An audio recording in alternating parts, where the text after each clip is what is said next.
Faz hoje precisamente 2 meses, rigorosamente 2 meses, que eu tomei posse como líder do PSD e tenho seguido um princípio que tenho referido diversas vezes, que é Portugal em primeiro lugar e só depois o partido e nós próprios.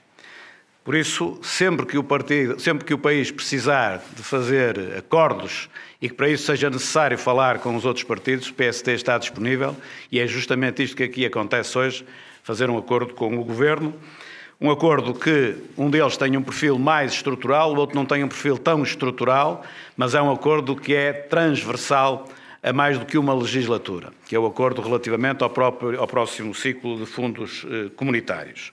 E aquilo que nós pretendemos é justamente reforçar a posição de Portugal em Bruxelas.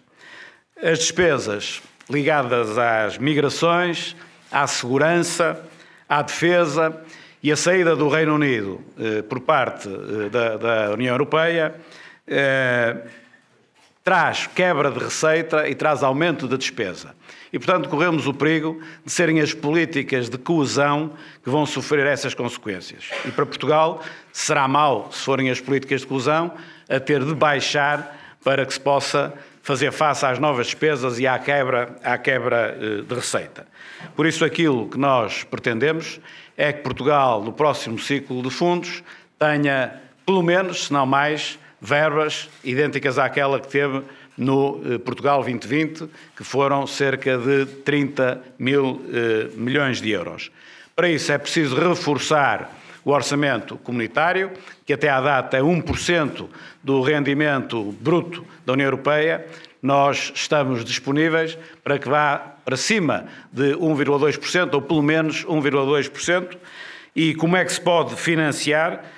Os impostos são matéria de soberania nacional, não são matéria europeia, mas podem ser lançadas taxas sobre movimentos financeiros, sobre plataformas digitais, podem vir para o orçamento da União Europeia as multas por violações dos direitos de concorrência e o próprio orçamento de Estado, os próprios orçamentos nacionais podem aumentar o seu contributo, já que Portugal é um recebedor líquido, um beneficiário líquido do orçamento comunitário.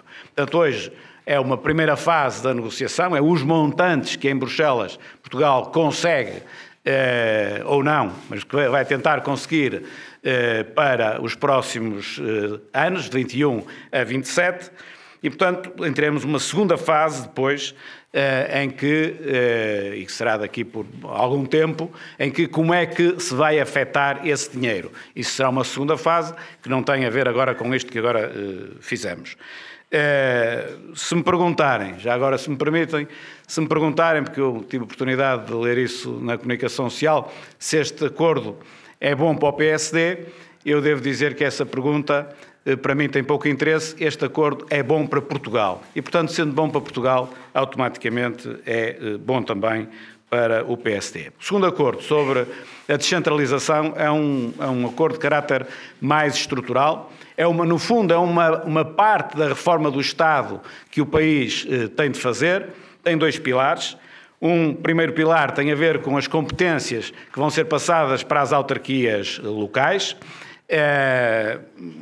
Acreditamos que quando estamos mais perto do problema, nós resolvemos melhor o problema e conseguimos resolver o problema de forma mais barata e por isso todas aquelas competências que podem ir da administração central para a administração local, é isso que irá ser feito com gradualismo até 2021 e a partir de 2021 todas as câmaras terão as novas competências e os respectivos envelopes financeiros. E depois tem um segundo pilar que tem a ver com a organização subnacional do Estado e que tem a ver, portanto, com descentralização para a escala regional, para a escala metropolitana, para a escala intermunicipal. Aí o que se pretende é que, a partir da Assembleia da República, hajam 2 estudos, 1, 2, 3 estudos feitos por entidades independentes, preferencialmente universidades, que vão analisar o que é que fazem os outros países, analisar a realidade nacional e haverá uma comissão independente para a descentralização, nomeada pela Assembleia da República, de 6 personalidades de reconhecido mérito, que acompanharão esse estudo e que depois em julho de 2019, portanto até ao fim da legislatura, apresentarão um ou mais do que um anteprojeto de lei. Depois os partidos recebem os anteprojetos de lei, assumem aquele anteprojeto de lei ou então introduzem as alterações que entenderem como necessárias e apresentam o seu próprio projeto de lei. Aquilo que, portanto, acabamos de acordar é algo que eu sintetizaria desta forma. Durante muito tempo, muitos anos, nós falamos na necessidade de descentralizar e de desconcentrar, mas as coisas nunca acontecem. Com este acordo, Portugal tem efetivamente uma estratégia de descentralização, digamos que a médio prazo.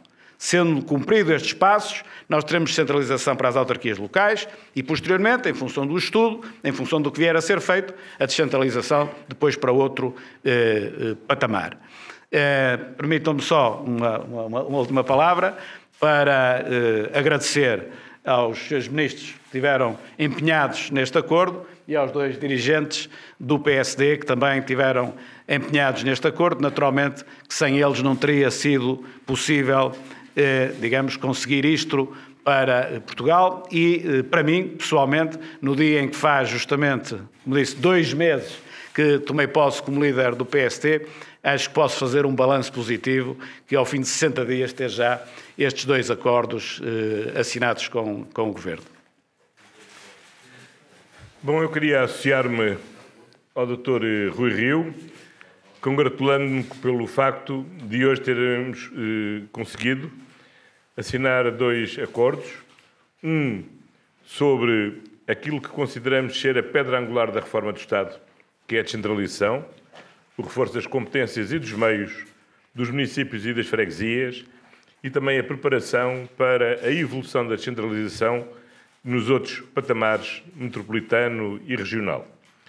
E também um acordo sobre o futuro do quadro financeiro plurianual pós-2020, onde não só foi possível termos uma posição conjunta de negociação junto da União Europeia, o que é importante não só por termos, pelo que significa junto da Comissão, haver uma posição conjunta, quer do Governo, quer do principal partido da oposição, quer pelo facto de as forças políticas que cada um de nós representa serem também uma capacidade de influência própria no Parlamento Europeu e assim poder haver uma posição que fortalece a posição de Portugal nesta esfera negocial.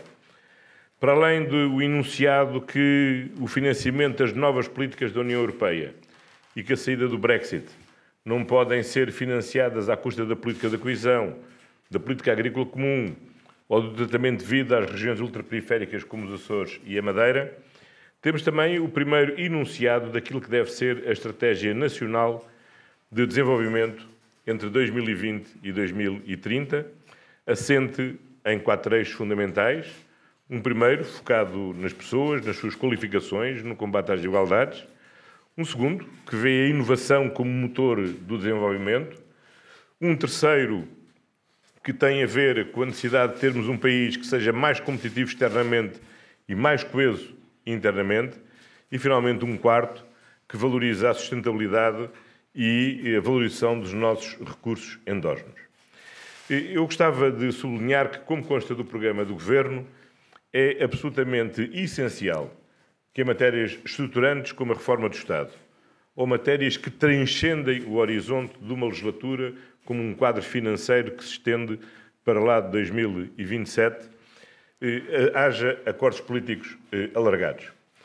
O país tem que se habituar a ser capaz de construir compromissos políticos democráticos e que é necessário termos todos a capacidade de reunir esforços, de consensualizar aquilo que é consensualizável, porque uma estratégia de desenvolvimento não é estratégia do Governo, não é uma estratégia da oposição, tem que ser uma estratégia do conjunto da sociedade portuguesa e é para isso que estamos aqui a querer contribuir. Dr. Rui Rio, queria perguntar-lhe se não sente que, ao não ter ouvido outras partes, se não conhece alguma razão a Luís Montenegro quando diz que este acordo é sobretudo para que o PS se torne muleta do PS.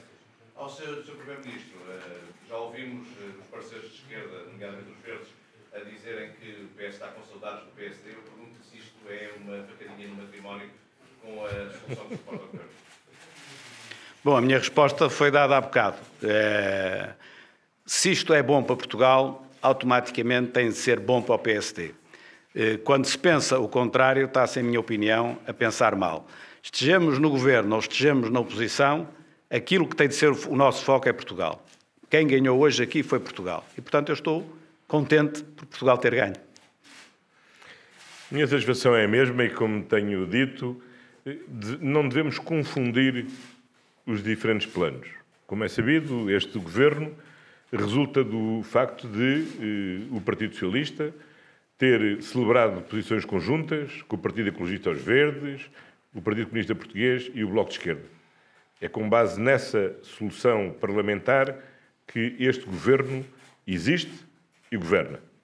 Outro plano distinto é aquilo que diz respeito ao conjunto do país e que transcende esta legislatura. E, nesse sentido, como consta, aliás, desde logo no programa do Governo, é da maior importância que os acordos políticos sejam o mais alargados possíveis. Uma estratégia de desenvolvimento e de mobilização dos fundos comunitários entre 2020 e 2027 é bom que mereça o acordo unânime da Assembleia da República, se possível, mas que mereça, pelo menos, o acordo do atual Governo e da atual liderança da oposição, de forma a que não haja linhas de descontinuidade. Nós, como sabe, no programa do Governo até prevemos que os programas nacionais de investimento em grandes infraestruturas devam ser votados na Assembleia da República, desejavelmente com uma maioria de 2/3. Porque decidir fazer um aeroporto ou decidir fazer uma linha de caminho de ferro não é uma obra para uma legislatura, nem sequer uma obra para uma geração. É uma obra, seguramente, para o próximo século e, portanto, deve ter um consenso político suficientemente alargado que possa assegurar uma continuidade e uma satisfação dos interesses do país no largo horizonte que transcende o nosso período de vida, infelizmente limitado. Boa tarde, Tiago Contreiras da RTV. A mesma pergunta para ambos. Com tantos elogios, são expectáveis novos acordos entre o Governo e o PSD sobre outras matérias, também elas estruturais e fundamentais para o futuro do país? Obrigado. Todos aqueles acordos que, para Portugal os ter, necessitam de acordos entre partidos, ou seja, todas aquelas reformas estruturais que ninguém está capaz de fazer sozinho e que precisa dos outros para que possam ser feitas, o PSD está completamente disponível. Uma coisa é matéria da governação, que os governos podem e devem resolver. Outra coisa são matérias que nós todos temos conhecimento, que se não houver entendimentos, Portugal não pode ter. Como Portugal tem de estar em primeiro, o PSD está disponível para colaborar com todos, não é só com o Governo ou com o Partido Socialista, é com todos, para que Portugal possa ter aquilo que só com todos é possível. A democracia é, por natureza, o regime do compromisso. E nós temos que perceber quais são as matérias sobre as quais deve haver um entendimento, e é desejável que haja um entendimento, e aquelas matérias onde é normal que haja divergências e cada um mantenha a sua própria identidade, de forma a assegurar aos portugueses a liberdade de escolha de qual é a melhor solução do governo em cada momento. E não é pelo facto de termos assinado estes dois acordos hoje que passamos a deixar de ter a identidade própria de cada um de nós, o Dr. Rui Rio a liderar a oposição, eu a liderar o governo. Esta é a posição de cada um de nós e não foi isso que mudou com estes acordos. Última pergunta. A pergunta é para ambos. E é para, já dado o caráter tão importante destes acordos e destes entendimentos a que conseguiram chegar, se há algum motivo especial para não termos assistido à assinatura desse momento? Que essa imagem seria também, enfim, muito importante para nós. Não, mas Tem a ver com o decor. Tem a ver com o decor, nem há aqui uma mesa, nem nada. Mas... Não. Mas acho que é uma boa tem. imagem de um aperto de mão. Vale mais que muitas assinaturas. Muito bem. Boa tarde. Obrigado.